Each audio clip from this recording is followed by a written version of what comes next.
के पुण्यार्जक हैं विद्या अरह गुरु भक्त परिवार, कृष्णा नगर, दिल्ली। श्री राजेश कुमार जैन, श्रीमती अंजना जैन, बेटी अंजलि जैन, सुपुत्र राहुल कुमार जैन, श्रीमती अर्चना जैन, पौत्र तीर्थ जैन, पौत्री तिथि जैन, बेटी दामाद श्रीमती रागिनी, डॉक्टर पूर्वेश राज। प्रतिष्ठान राजेश क्लॉथ स्टोर, शाहपुरा, भिटौनी, जिला जबलपुर, मध्य प्रदेश। आप सबके मध्य भक्तांबर के बारे में एक नया प्रतिपाद करने का मन बनाया कि भक्तांबर हमारे जीवन का धार्मिक अनुष्ठान के साथ साथ तप और साधना का एक अच्छा माध्यम है और भक्तांबर को भक्ति का माध्यम भी कहा गया है। आचार्य मानतुंग महाराज ने अंतरंग भक्ति के माध्यम से अंतरंग कर्मों के बंधनों को ढीला करते हुए बाहर के बंधन में टूटते हुए दिखाई दिए। इस बात का प्रतीक है कि भक्ति में आज भी शक्ति है यदि हम उस भक्ति को प्रशस्त भाव से करते हैं तो। प्रशस्त भाव का मतलब है जहां हमारा स्वार्थ ना हो, निस्वार्थ भाव से की जाने वाली भक्ति। बाहर के बंधन तो टूटते ही टूटते हैं, लेकिन कर्मों के बंधन भी ढीले पड़ जाते हैं। तो इसलिए हमारे आचार्य कहते हैं भक्ति वह माध्यम है जो भक्त को भगवान बना देता है, देती है। जैसे कि कल आपने सुना था कि आचार्य समंत्रभद्र महाराज ने भी भक्ति की और आचार्य मानतुंग महाराज ने भी भक्ति की। आचार्य पंडित धनंजय कवि ने भी भगवान की भक्ति पूजन पाठ की। ये ऐसे उदाहरण हैं जिनके माध्यम से हम अपने जीवन के मार्ग को प्रशस्त कर सकते हैं।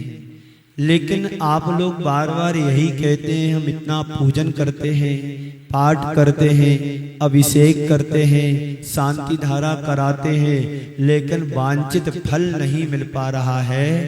तो आप पहले श्रद्धा से किसी पाठ या भक्ति अनुष्ठान करेंगे तो निश्चित आपका उसका फल वांछित फल के रूप में जरूर मिलेगा। हम करते तो हैं पर अपेक्षा पहले रखते हैं, ऐसा काम बन जाए तो बहुत अच्छा, मैं भगवान की भक्ति कर रहा हूँ, ऐसा काम हो जाए तो अच्छा, मैं भगवान की भक्ति कर रहा हूँ। आप अज्ञानता पूर्ण भक्ति करते हैं। आप यदि वृक्ष के नीचे जाएंगे तो वृक्ष से छाया मांगने की जरूरत है कि वृक्ष स्वतः छाया देता है। जैसे वृक्ष के नीचे जाने पर वृक्ष अपनी छाया प्रदान स्वतः करता है, ऐसे ही आप अपनी श्रद्धा समर्पण पूर्वक भक्ति यदि करते हैं, आराधना यदि करते हैं तो फल तो उसका मिलना है। अशुभ क्रिया करेंगे तो अशुभ फल मिलेगा और शुभ क्रिया करेंगे तो शुभ फल मिलेगा। इसलिए भक्ति वह माध्यम है जो भक्त को भगवान बना देता है, आत्मा को परमात्मा बनाने का मार्ग प्रशस्त कर देती है। यही चेतना का परम विकास है जो नर से नारायण बना दे, जो कंकड़ से शंकर बना दे, जो पामर से परमेश्वर बना दे और आत्मा से परमात्मा बना दे। वही भक्ति वास्तव में यथार्थ भक्ति मानी जाती है। यथार्थ यानी आत्मा के परम तत्व को प्राप्त करा दे, आत्मा के सच्चे श्रद्धान पर विश्वास करा दे। ऐसी भक्ति यदि हमारे हृदय में अंतरंग में स्फुटित होती है तो निश्चित तय मान करके चलना कि हम भगवान के पास नजदीक पहुंचने वाले हैं। रोज भगवान की पूजन करते हैं, रोज भगवान का अभिषेक करते हैं। बड़े गा गा करके आज मैं शांति धारा कराने के लिए गया, वैसे रोज जाता हूँ। तो आप लोग कितने अनुराग पूर्वक भगवान के लिए सुनाते हैं, पर श्रद्धा से करते हैं कि बस रूटीन में कर रहे तो करते चले जा रहे हैं। इसका फल तो कुछ ना कुछ तो मिलेगा, आज नहीं तो कल मिलेगा। ये कम से कम शुभ राग तो है। एक संसार के प्रति राग होता है, एक वीतरागता के प्रति राग होता है। संसार का राग संसार का विस्तार करने वाला होता है, अनंत संसार को बढ़ाने वाला होता है। और वीतरागता का राग तुम्हारे अनंत संसार को कम करने वाला होता है। वो वीतराग हमारे जीवन में वीतरागता को प्रकट कराने वाला होता है, जो परंपरा से हमें मुक्ति को भी दिलाने वाला होता है। लेकिन हमारा श्रद्धान कमजोर होने के कारण उस हम राग से वीतरागता में बदल नहीं पाते हैं। देखते हैं जैसे एक अजनबी व्यक्ति फसल को बोया है, गेहूं को, रोज सुबह जाकर के देखता है जमा की नहीं जमा, अंकुरित हुआ कि नहीं हुआ। अरे अंकुरित होने के लिए भी तो कम से कम समय लगता है, 8 दिन 6 दिन 5 दिन तो कम से कम लगते हैं। वो रोज जाकर के देख रहा है बीज अंकुरित हुआ कि नहीं हुआ, हुआ कि नहीं हुआ। ऐसे ही आप लोगों की भक्ति होती है। भक्ति तो करते हैं, फल की तुरंत चाह रखते हो तो कभी भक्ति का वांछित परिणाम मिलने वाला नहीं है। तो भक्ति कैसी होती है? जो नारायण नर से नारायण भी बना जा सकता है और नारकी भी बन सकते हैं। भक्ति हमारी प्रशस्त होगी तो नर से नारायण बन जाओगी, और भक्ति में बट्टा लगेगा तो नारकी बनने में देर नहीं लगेगी। आज नहीं बनोगे, बनेंगे कभी ना कभी। और नरक से तो हम इधर आए हैं भोग करके, पर वहां का एक क्षण का भी दुख हमें इस स्मरण में नहीं है, स्मृति में नहीं है। काश यदि नरकों के दुख हमारे लिए स्मृति में आ जाए तो यहाँ पर सब कुछ छोड़ करके 24 घंटे जैसे देवलोक अष्टांगिका में पूरा परिकर छोड़ करके चले जाते हैं। क्यों? यही 8 दिन हमारे कल्याण के लिए कारण है। आप लोग बड़ी मुश्किल से 8 दिन 10 दिन निकालते हैं कि धर्म के 10 दिन आए हैं, 10 लक्षण आए हैं, पर्युषण पर्व आया है, तो बड़ा कष्ट दिखाई देता है तपस्या। संत कहते हैं तपस्या तुम्हारे कष्टों का समाधान करने वाली है, तुम्हारी समस्या को मिटाने वाली तपस्या होती है। पर करें क्या? आप लोगों की बड़ी विचित्रता विडंबना है, तपस्या को समस्या समझते हैं। यही होता है। देखो 10 दिन सबने डट करके भक्ति की, पाठ की, आराधना किया, पूजन पाठ सब कुछ किया। अब व्रतों के बाद सब अपने अपने काम में, धंधे पानी में चिपक गए। कोई सो रहा है, कोई चल रहा है, कोई जा रहा है, कोई कुछ कर रहा है, लेकिन प्रभु के लिए कितना समय? कोई समय नहीं है। सबसे पहले व्यक्ति यदि कटौती करता है तो धर्म के क्षेत्र में करता है। रोज दर्शन करने आता होगा, और यदि उसे अचानक किसी काम के लिए बाहर जाना भी है तो सबसे पहले मंदिर आना बंद करेगा। चलो मुझे जल्दी जाना है, फ्लाइट पकड़ना है। पूजन करता होगा तो पूजन छोड़ेगा, दर्शन काम के करके चला लेगा काम। कहाँ कटौती कर रहा है? धर्म के क्षेत्र में।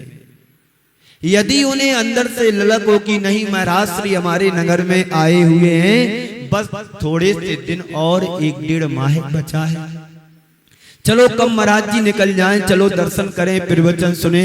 थोड़े समय की तो बात रहती है, आध 1 घंटे की बात रहती है। 24 घंटे में से अपन इतना समय नहीं निकाल पाते अपने लिए, तो क्या करोगे फिर? तुम्हारे लिए कौन है संभालने वाला?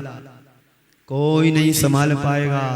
तो कंकड़ से शंकर बनने की प्रक्रिया है भक्ति, और पामर से परमेश्वर बनने की प्रक्रिया है भक्ति। नहीं तो पतन तो होने वाला है। इसे पतन से कोई रोक नहीं सकता है। आज मैं आप सबसे भक्तामर स्तोत्र की बात करने जा रहा हूँ। यह बड़ा एक अद्भुत स्तोत्र है जिसको पढ़ कर के व्यक्ति अपने असाध्य रोगों को शांत कर सकते हैं। बस हमारा श्रद्धान वैसा होना चाहिए जैसे कवि धनंजय कवि ने भगवान की पूजन की थी।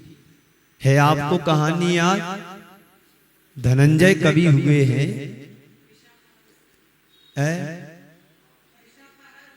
हाँ, जो भी पाठ लिखा हो, और यही राजा भोज के समय में भी थे धनंजय कवि। जब राजा भोज को मालूम पड़ा कि धनंजय कवि जैसे श्रेष्ठ वर्ग के श्रावक हमारे नगर में रहते हैं, इतनी सुंदर रचना करते हैं, और राजा को पता ही नहीं था, राजा ने उनको अपने दरबार में बुलाया और पूछा, क्यों कविराज, आपको इतना अच्छा आता है और आज तक तुमने मेरे को नहीं बताया? बोले, प्रभु राजन, इसमें बताने की कौन सी बात है? यदि मेरा पुण्य होता तो आपको अपने आप पता पड़ जाता। ऐसा उत्तर दे रहे हैं वही धनंजय कवि जिसके बेटे को कभी सर्प ने काटा था, सर्प ने काट लिया। यदि मेरा बेटा होगा तो कोई मार नहीं सकता, उसकी आयु शेष होगी तो कोई मार नहीं सकता, और आयु नहीं रहेगी तो मैं कौन होता बचाने वाला? मैं तो उसका निमित्त मात्र हूं। पर अपनी पूजन नहीं छोड़ेंगे हम, पूजन में तल्लीन रहे, लीन रहे, और पूजन की उसके बाद जाकर के देखते हैं मंदिर का गंधोदक ले जाकर के उसके ऊपर छिड़क देते हैं। भक्ति में शक्ति थी तभी तो वो जिंदा हो गया। मरने के बाद कोई आज तक जिंदा हुआ? कभी नहीं हुआ, हो भी नहीं सकता। एक बार प्राण यदि तन से निकल जाए तो दोबारा लौटने वाला कोई नहीं है। तीर्थंकर की विभूति भी वो संसार में दोबारा लौट के नहीं आ सकती है। क्यों? प्राण गए तो गए। आपको एक उदाहरण सुनाता हूं, पहले भी सुनाया था, आज फिर सुना देता हूं। भक्ति के बारे की संबंध की चर्चा है। आपने गणेश प्रजात जी बरनी का नाम सुना होगा, सुना ना? वो उन्होंने एक धर्म माता को बनाया, धर्म माता।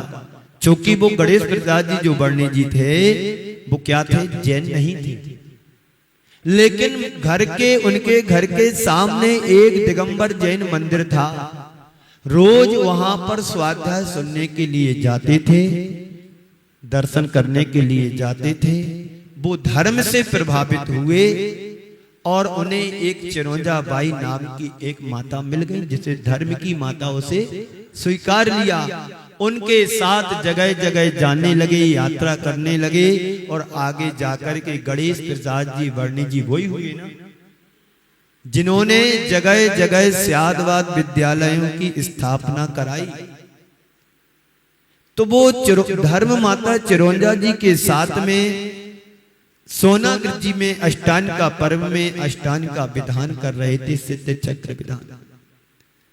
छतरपुर की बात है कि छतरपुर के आसपास की बात है, जहां की वो थी बरुआ सागर। बरुआ सागर की वो चिरौंजा बाई थी। उनको समाचार मिलता है तार के माध्यम से, पहले फोन नहीं चलते थे, वायरलेस चलते थे, पुलिस चौकी में आते थे। तो बरुआ सागर से समाचार मिला सोनागिर जी में कि चिरौंजा बाई नाम की यहाँ पर कोई महिला है, उनके घर में चोरी हो गई। पूरा घर खोद डाला, सब लूट करके चले गए। उनको अर्जेंट यहाँ पर बुलाया जा रहा है, पुलिस चौकी के अधिकारी बुला रहे हैं, आप जहां भी हो तत्काल यहाँ पर आए ताकि आगे की कार्रवाई की जा सके। उन्हें जब ये समाचार मिलता है तो उन्होंने एक ही उत्तर दिया, और आपको यदि समाचार मिले तो क्या होगा? सब छोड़ करके भागोगे समेटने के लिए। देखो तो सही क्या हो गया, लुट गए हम तो, मर गए, पिट गए, सब हो गए। पर उन्होंने जो जवाब दिया, जो सच्चा धर्मात्मा होता है, आध्यात्मिक प्रेमी होता है, या जो सम्यक दृष्टि होता है, उसकी मात्र एक ही भावना होती है, सबसे पहले धर्म, फिर बाद में दूसरा कर्म। तो उन्होंने उत्तर दिया कि मैं तो अष्टांग का पर्व में सिद्ध क्षेत्र पर विधान करने के लिए आई हूं। सबसे पहले मेरी प्राथमिकता है कि सिद्ध चक्र मंडल पूरा विधान करूंगी, और जो होना है सो हो गया। अब मेरे जाने से लौट करके आने वाला नहीं है, और मुझे इतना विश्वास है जो मेरा होगा उसे कोई छीन नहीं सकता है, और जो मेरा नहीं होगा उसे कोई बचा नहीं सकता है। मैं तो अष्टांगा में पूरे आनंद के भक्ति के साथ में विधान पूजन पाठ कर रही हूँ। 8 रोज बाद में आऊंगी, तब देखा जाएगा क्या कैसा होगा। 8-10 दिन बाद वो अपने नगर बरुआ सागर पहुंचती हैं, और देखती क्या है, पूरा घर खुदा खुदा खुदा पड़ा है, अस्त व्यस्त स्थिति में पड़ा है। जहां उनका धन गड़ा था, वहां उसने चोर ने हाथ भी नहीं लगाया, सारा का सारा सुरक्षित माल रखा है। एक किसका प्रभाव? भक्ति का प्रभाव, और भक्ति के साथ जो पुण्य उनका था उसका प्रभाव। लालची तेला, लोभी गुरु लालची चेला, और नरक में हो ठेलम ठेला। लालची गुरु, लोभी चेला, दो ही नरक में। अब बताइए भक्ति के क्षण कितने कीमती हैं। जिन क्षणों में हम संबर और निर्जरा कर सकते हैं, उन क्षणों को छोड़ करके आश्रय और बंद की क्रिया में लगे हुए हैं, तो कैसे कल्याण होगा? कितना भी पाठ कर लें, कितना भी पूजन कर लें, यदि तुम्हारा श्रद्धान यदि नहीं है, श्रद्धा तो है तभी ना हम मंदिर आते हैं, तभी ना हम पूजन करते हैं, तभी ना हम महाराज के दर्शन करते हैं, तभी ना महाराज के प्रवचन सुनते हैं। श्रद्धा है तभी ना आ रहे, लेकिन ऐसी श्रद्धा नहीं। श्रद्धा तो ऐसी होना चाहिए, प्राण चले जाएं पर प्रण नहीं जाना चाहिए। मर जाएं तो मर जाएं, जैसे जीवंतर कुमार को विश्वास था कि मैं मर नहीं सकता हूं, यदि राजा का आदेश हुआ है तो मुझे सूली पर चढ़ना है, वापस नहीं जाना। पर उसका पुण्य था, सूली भी फूल बन गई, और पता नहीं वो जीवंतर कुमार कहां चला गया। देव आकर के ले गया, सूली को फूल बना दिया। सबको तो यही लगा कि गया वो तो।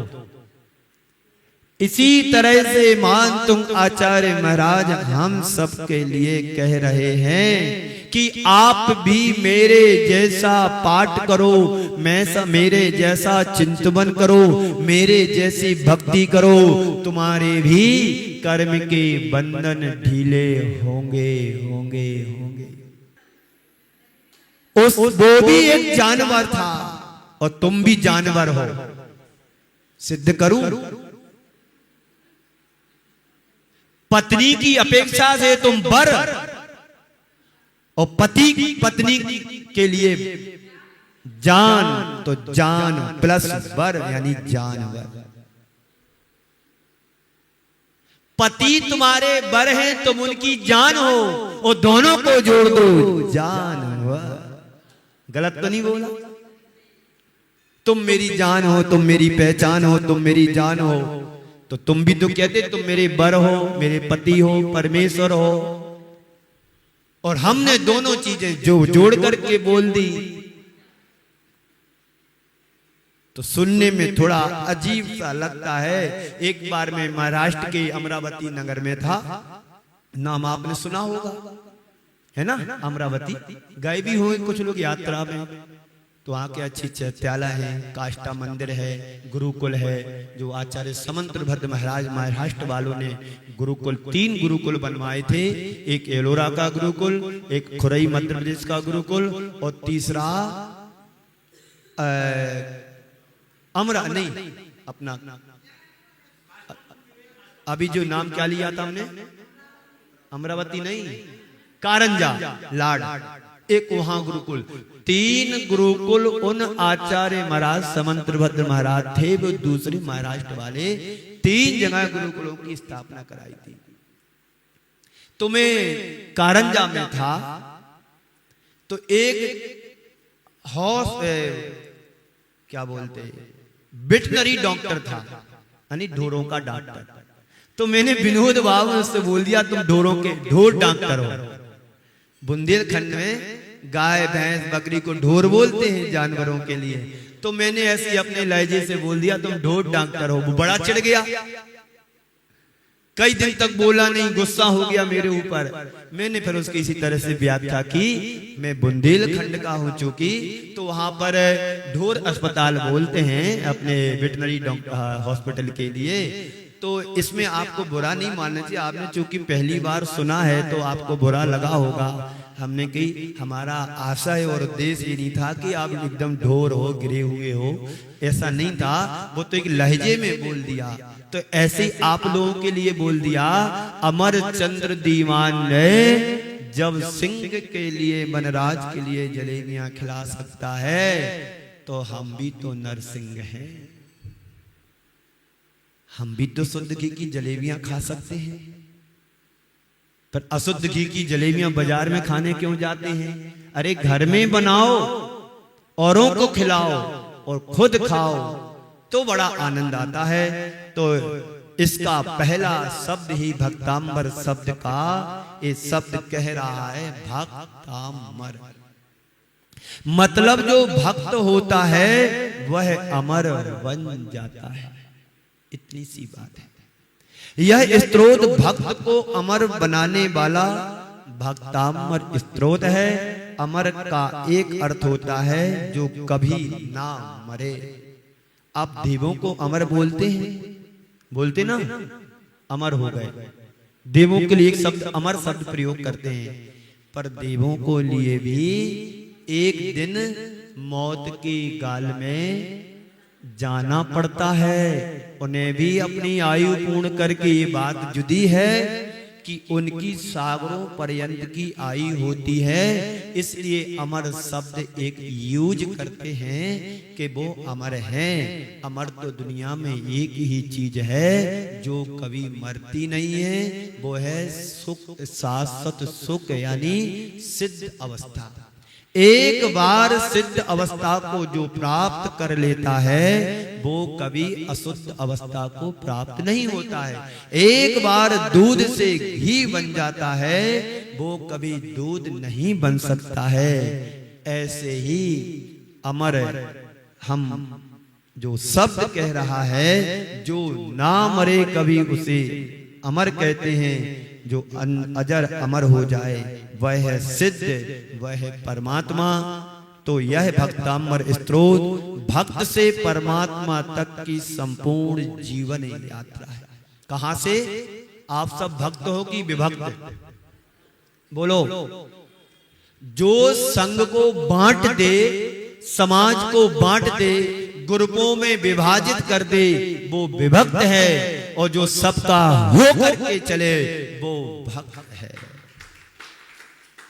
जो सबको लेके साथ चले, कोई भी साधु संत आ जाए, हमें तो भक्ति से मतलब है, ना पंथ से मतलब, ना संघ से मतलब, ना जाति से मतलब, ना पात से मतलब, ना किसी और किसी चीज से मतलब। हमें तो पिच्छी कमंडल हैं, उनकी भक्ति और सेवा करना यही हमारा धर्म है, यही भक्त कहलाने का लक्षण है। और जो लोग आकर के ग्रुप बना करके हमारे संघ के, हमारे उसके, ये हमारे गुरु, ये वो सब विभक्त बन रहे हैं और संघ में फूट डाल करके कुछ नहीं करते हैं। जो तुम्हें पुण्य का लाभ होना चाहिए उससे हम वंचित हो जाते हैं। और क्या करते हैं, राग देश का बीज बो करके संसार को बढ़ा लेते हैं। यही हो रहा है आजकल, यही हो रहा है। जी हमारे महाराज, वे हमारे महाराज, जी हमारे गुरु, वो हमारे गुरु, बाकी क्या है, शुरू नहीं है क्या?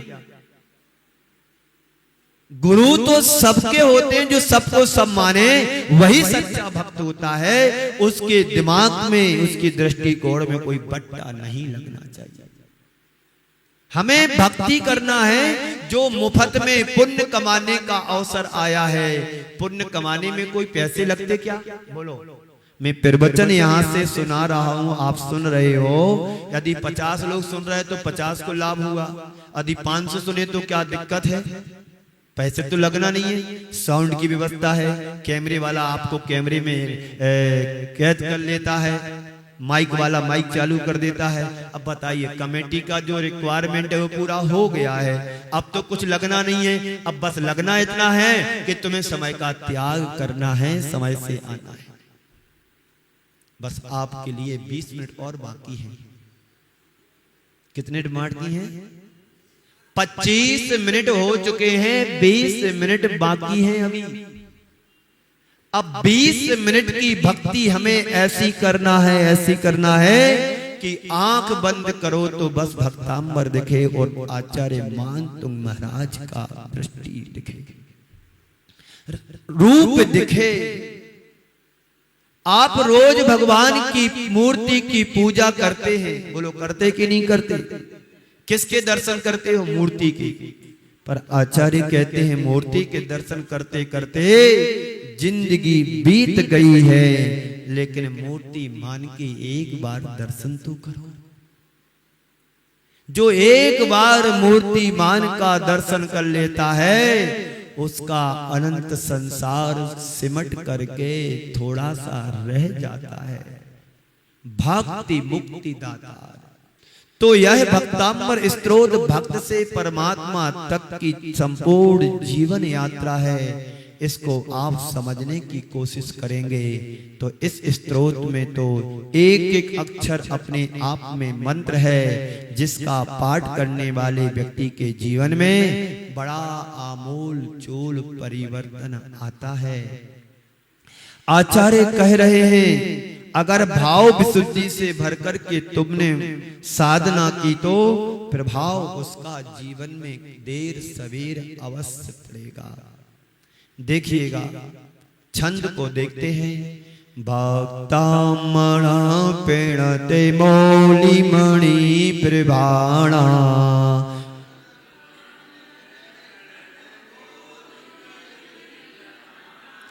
मोद्योतकं दलिते पापितमो वितानम्,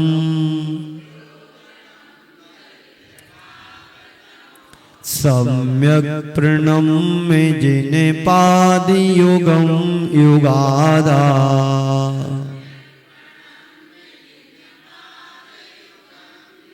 बालं वनं बहुजले पतितां जनानां,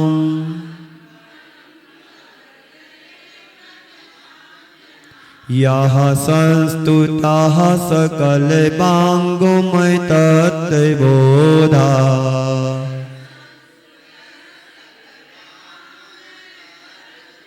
दुद्भूति भूति पटुभिः सुरलोकनाथैः,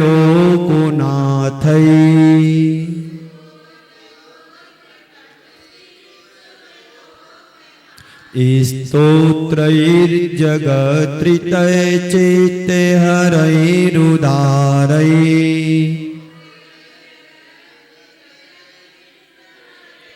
स्तोत्सहे किलाहिमपि तं प्रथमं जिनेन्द्रम्,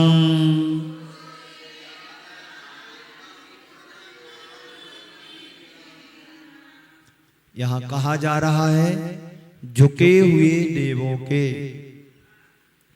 मुकुटों के, मणियों के प्रकाश को प्रकट करने वाले जो मुकुट है, किरीट है, उसमें जो मणियां खचित है, जिसे डायमंड बोलते हैं, हीरा बोलते हैं, मोती बोलते हैं, उन मणियों के प्रकाश से जो मुक्तों में मणियां लगी हुई हैं, उन मणियों के प्रकाश से प्रकट करने वाले, प्रकाश को प्रकट करने वाले, जिन्होंने पाप रूपी अंधकार के विस्तार को दूर कर दिया है। ये लाइट आपके यहाँ जो चमक रही है ना, दिख रही ना आपको, मान लो यहां पर कोई दरवाजा खिड़की ना हो, वो पूरा पैक हो, मात्र एक छोटा सा दरवाजा हो, तो सघन अंधकार को दूर करने के लिए एक छोटी सी दीपक या मोमबत्ती को जला देने से एक पल ही नहीं लगता है, सारा का सारा अंधकार क्या होता है, भाग जाता है। ऐसे ही आचार्य मानतुंग महाराज हमें कह रहे हैं कि देवों, झुके हुए देवों के मुक्तों के मणियों के प्रकाश को प्रकट करने वाले, जिन्होंने हम जैसे अज्ञानी प्राणियों के पाप रूपी अंधकार के विस्तार, जो साम्राज्य फैला है अंधकार का, जो पाप का साम्राज्य फैला हुआ है, उसके विस्तार को क्या कर दिया, दूर कर दिया है, या जिन्होंने अंधकार को नष्ट कर दिया है। लिखा ना, मोद्योतिकम दलित पाप तमो वितानम, जिन्होंने दलित पाप रूपी दलित को, दल को, अंधकार को क्या कर दिया है, नष्ट कर दिया है। युग के आदि में, युगादि युग के आदि में संसार सागर में डूबते हुए जनों के लिए, हम कौन से हैं, संसार के प्राणी हैं, संसार में रहते हैं, इसलिए संसार में रहने वाले प्राणियों को या संसार में डूबते हुए जनों को जो आलंबन है, ऐसे जिनेंद्र को, ऐसे ऋषभदेव को सही रीति से क्या करना है, प्रणाम करना है। भक्ता मरप प्रणत मौलि मणि प्रभाणा मुद्योतिकम दलित पाप तमो वितानम, सम्यक प्रणम, यानी समीचीन रूप से प्रणाम करते हुए किसको, जिन पाद युगम, जिनेंद्र भगवान के दोनों चरण कमलों को, युगादि युग के आदि में जो हमारे लिए आलंबन है, भवजले पतिताम, संसार रूपी प्राणियों को डूबते हुए जनानाम, जनों के लिए क्या है आलंबन, हे प्रभु आपके दोनों चरण हमारे लिए आलंबन हैं। क्यों हैं, क्योंकि हम संसार में भटक रहे हैं, संसार में भ्रमण कर रहे हैं, संसार में डूब रहे हैं। जैसे नदी में डूबते हुए किसी व्यक्ति को एक तिनका का सहारा भी पर्याप्त होता है। आपको पता है, जब अपनी प्रेमिका से मिलने के लिए, रत्नावली से मिलने के लिए तुलसीदास जी अपने घर को छोड़ करके चले गए और भीषण बरसात हो रही है, रात्रि का सघन अंधकार था और उसमें एक बिजली चमकी, वहां से बहता हुआ मुर्दा चला आ रहा था। उन्होंने उस लकड़ी को समझ करके, ढूंढ समझ करके उस पर छलांग लगाई और बहते बहते उस किनारे पर पहुंच गए। तो क्या हो गया, एक डूबते हुए तिनके की तरह प्रभु आपका दोनों चरण हमारे लिए आलंबन है।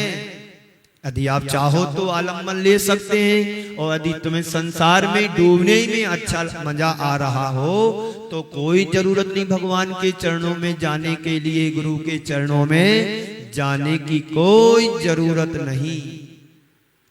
यदि तुम्हें संसार खारा दिख रहा है, संसार में दुख है, तो संसार से पार होने के लिए हमें क्या करना है, प्रभु का आलंबन लेना है।